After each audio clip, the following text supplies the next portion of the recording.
உடலில் vitamin D அளவு குறைவாக இருப்பவர்களுக்கு டெங்கு காய்ச்சலின் தாக்கம் மிக தீவிரமாக இருப்பது கண்டறியப்பட்டுள்ளது. இது குறித்து பார்க்கலாம்.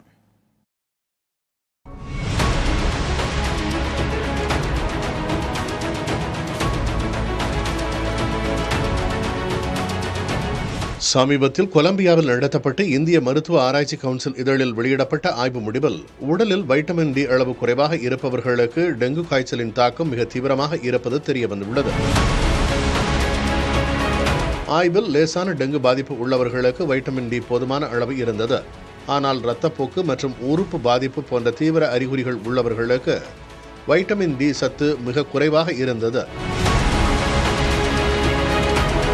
வைட்டமின் டி குறைபாடு உடலில் வீக்கத்தை அதிகரிப்பதோடு வைரஸ் வேகமாக பரவவும் வழிவகுக்கிறது என்று ஆய்வு கூறுகிறது.